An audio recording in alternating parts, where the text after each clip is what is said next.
La administración prácticamente es parte inherente en la evolución de la sociedad, desde que los primeros seres humanos en la Tierra sintieron la necesidad de organizarse para defenderse del peligro que representaba el exterior en búsqueda de la satisfacción de sus necesidades primordiales.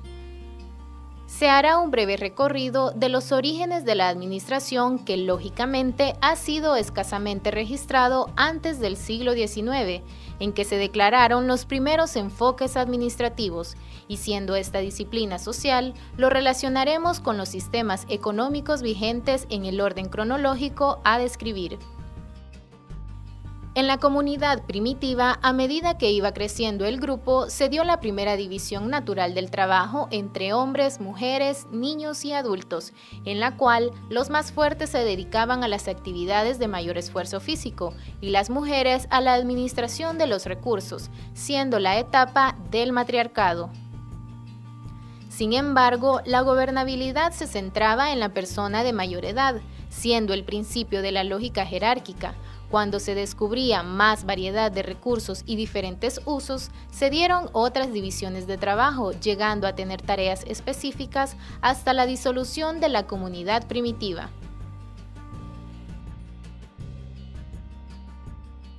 El asentamiento del hombre y su grupo de confianza, la creación de los oficios y de la moneda y la generación de las guerras por la apropiación de los recursos produjo que la humanidad se enfocara en prever sus recursos y realizar las actividades correspondientes para generar resultados a través de la organización y la división del trabajo. Cabe aclarar que la administración en la época antigua se puede visualizar mejor en la administración pública, por lo que hablaremos sobre algunas regiones que se distinguen entre ciudades-estados primitivos.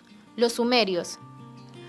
Los sumerios se consideran como los primeros administradores. En su organización se destacaba el príncipe y sacerdote denominado Patesí, con pequeñas organizaciones que servían a la voluntad del representante divino, por lo que fue un gobierno con dominio religioso politeísta en sus principios y transformándose posteriormente a un gobierno secular, pero manteniendo su estructura organizativa verticalista.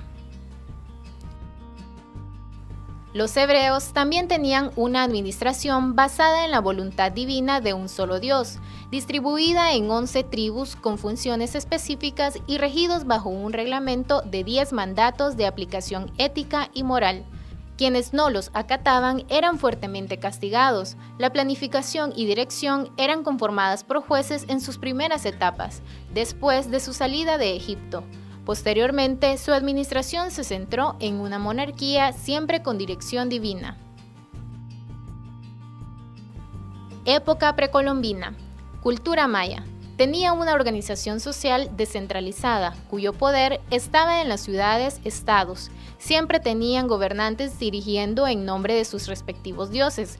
Tenían sus funcionarios que se encargaban de una administración específica como sus ejércitos, pagos de tributos y aplicación de leyes, y sus sacerdotes que se encargaban de los templos a sus divinidades. Dos grandes aportes generados para mejorar la administración de sus pueblos fueron el origen de su sistema numérico para el conteo de su producción agrícola y sistemas de trueque, y el calendario solar para la administración de sus ciclos de cultivos y de sus rituales religiosos. Cultura inca. Su organización era rígida y tenían una jerarquía social de realeza, quienes tenían el poder absoluto por herencia, la nobleza, quienes eran los que administraban los ejércitos, la religión, pequeños gobernadores de unidades sociales, empadronados y los siervos, que era el pueblo que se dedicaba a la caza, agricultura, construcción y artesanos. Tenían una administración basada en los principios de reciprocidad y redistribución en el trabajo de la tierra y sus cosechas. Cabe resaltar como un aporte administrativo la unificación de sus pueblos a través del uso de un idioma oficial y la existencia de personas especializadas para llevar la información rápida a pie, chasquis. Grandes civilizaciones antiguas.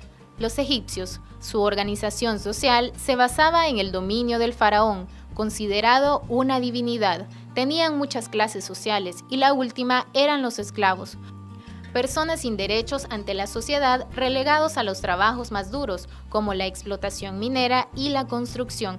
En el segundo escaño se encontraban los sacerdotes, cuyas labores eran exclusivas a la atención de los diferentes dioses, y los gobernantes que realizaban ya en ese tiempo actividades de planificación, organización y control sobre el aprovisionamiento de cosechas, comercio internacional, obras civiles de infraestructuras y de la administración de los tributos.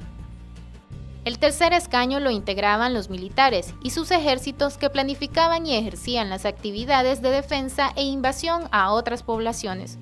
Luego los escribas, personas dedicadas a redactar los edictos del faraón, los resultados de sus actividades económicas y sobre registros poblacionales. Le siguen los comerciantes y mercaderes, encargados de ejecutar las compras-ventas resultantes de las actividades económicas. Después se encuentran los artesanos, encargados de manufacturar enseres, telas, equipos agrícolas y armas. Y en penúltimo escaño se encontraban los campesinos, encargados de la agricultura y ganadería, por lo que se identifica los aportes de jerarquía, que fueron la especialización y planificación centralizada en los altos niveles de la organización, quienes eran prácticamente el Estado.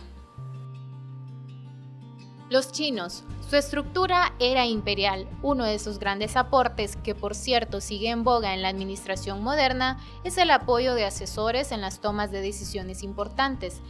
El emperador tenía un grupo de consejeros quienes eran considerados personas sabias y generalmente eran ancianos. Un segundo aporte es la aplicación de directivas generales. Se destaca el primer ministro Confucio, quien era un destacado filósofo, quien estableció reformas al servicio público con imparcialidad fundamentado en sus principios éticos y administrativos. Como ejemplo se tiene: el gobierno debe ser imparcial, el gobernante debe analizar los problemas con criterios para generar la mejor solución a la población, siendo objetivos y éticos. Aproximadamente en el año 1100 a.C. se escribió la Constitución de Zhou, que describía los poderes del primer ministro y sus atribuciones y responsabilidades y de todos los servidores civiles del emperador. Asimismo, se destacaban por su organización tanto civil como militar. Asimismo, se enfatizan: 1. Las reglas de organización gubernamental. 2. Definición de funciones. 3. Cooperación. 4. Eficiencia. 5. Formalidad de los desempeños. Y 6. La corrección. Los griegos. Fueron muchos sus aportes y entre ellos sobresalen grandes filósofos y economistas que aplicaron el concepto administrativo en los quehaceres del Estado y de la población en general. Algunos de sus aportes son: el filósofo Sócrates expuso que la administración es una habilidad personal separada del conocimiento técnico y la experiencia. Un hombre de administración es aquel que sabe lo que necesita y es capaz de proveerlo, tanto en la familia como en los asuntos del Estado.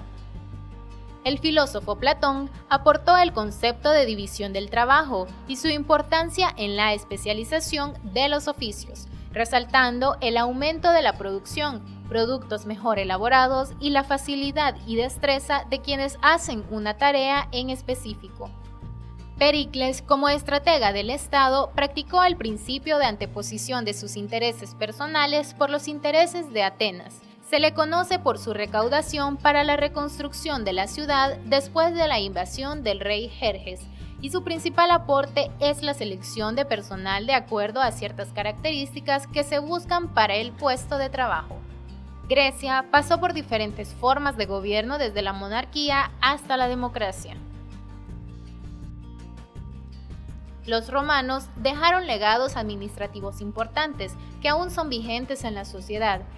Ellos crearon el término administrare y fueron los primeros en clasificar el concepto de empresa en públicas, semipúblicas y privadas. Además, tenían personas especializadas para la administración, siendo estos llamados gestores o mandatarios.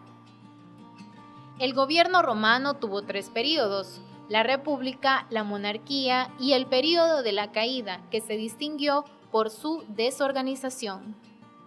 Entre las actividades en que se destaca más la aplicación de administración están la conducción disciplinada e integral de sus ejércitos, su organización jurídica y un desarrollo admirable en la elaboración sistemática de armas, textiles y cerámica, el planeamiento territorial y sus respectivas construcciones y el trabajo especializado denominado gremio. La Edad Media comprende desde la caída de Roma por los bárbaros en el siglo V al siglo XVI, siendo un periodo extenso tanto en el tiempo como en los aportes al arte, cultura y en el caso específico en la administración. Se puede identificar dos grandes momentos en la administración pública, la existencia del sistema económico feudalista y en los finales de esta edad, la evolución de los gremios y burgos que dieron paso al sistema económico capitalista. Feudalismo. La organización era autárquica, ya que se definían estrictamente los límites territoriales. Sin embargo, siempre había pugnas por la ampliación de los reinos. Se hacían negociaciones entre familias reales para uniones de feudos o se desencadenaban guerras.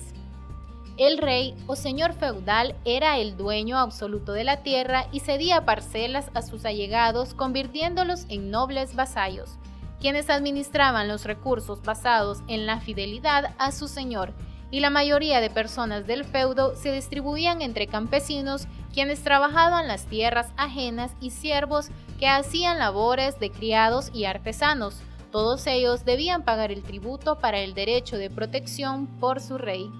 Esta es una administración por jerarquías, en la cual la cabeza confiaba en sus gobernantes las decisiones de producción y aprovisionamiento y el estrato inferior operativizaba esas decisiones. Decadencia del feudalismo. Debido a la descentralización del poder político, las administraciones fueron disparejas dentro del reino, causando ineficacia en los sistemas productivos y, lógicamente, las necesidades de los señores feudales fueron creciendo y se pretendió que los siervos y campesinos les compensara con más trabajo y con aumentos considerables de tributos, llegando a la sobreexplotación y, lógicamente, a la insurrección de la población.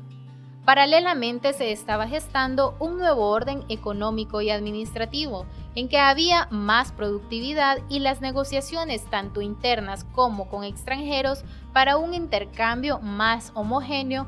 Se estandariza el proceso comercial con el uso de la moneda.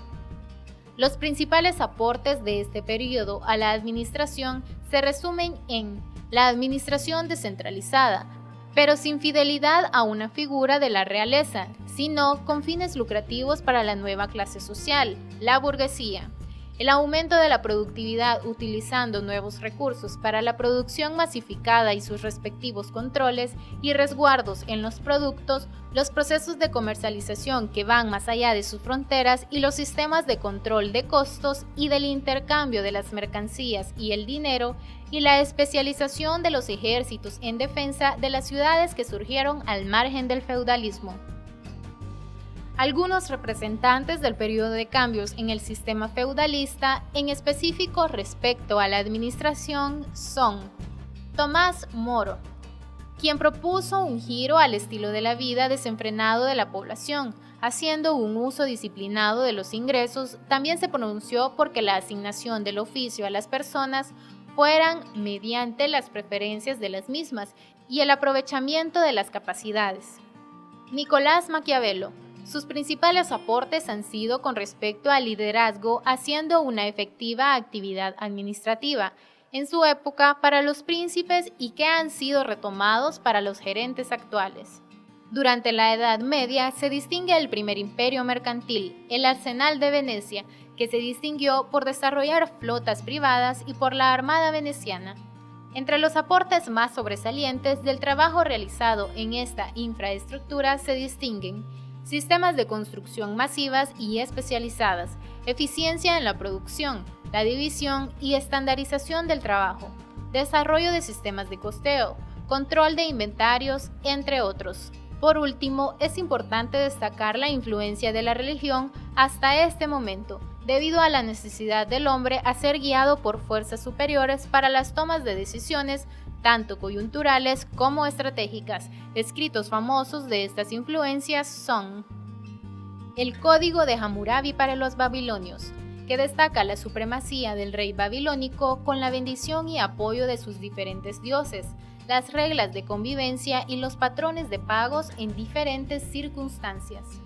La Biblia o Torá para los hebreos. Como referencia puntual en la administración, este libro describe las diferentes formas de organizar a la población, destacándose el paso de un pueblo esclavizado a un pueblo estructurado por tribus especializadas bajo el mando de un caudillo, el nombramiento de jueces para la toma de decisiones de actividades cotidianas, el nombramiento de reyes quienes siempre tenían sus asesores espirituales y era de gran relevancia entre el Sanedrín.